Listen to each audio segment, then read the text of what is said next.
In this tutorial, I'm going to show you how to use the screen sharing feature during a lesson. Screen sharing allows the teacher or presenter to share their screen with the other users in the lesson. You can upload a presentation or external video using built-in buttons on the lesson screen. But if you want to show an external application, a presentation that features animation, or any other software, you may find screen sharing is the best option.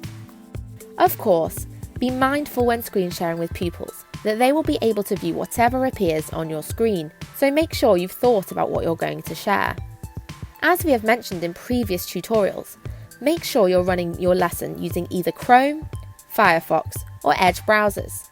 Screen sharing is not available on all browsers, including Safari.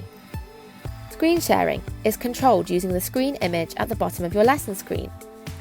It currently has a line through it, which shows me that screen sharing is off.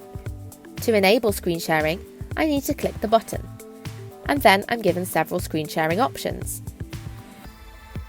I can share my whole screen, share just the application window of my choice, or a specific tab from my browser. I'm going to share my whole screen.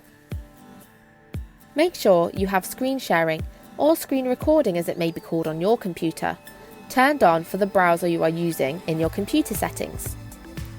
If for some reason you're experiencing any technical difficulties with screen sharing, or any other aspects of the classroom, make sure you check our Classroom Tech support page.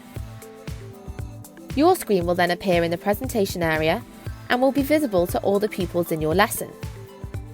To turn off screen sharing at any point, click the same button at the bottom of the page and the screen sharing session will end.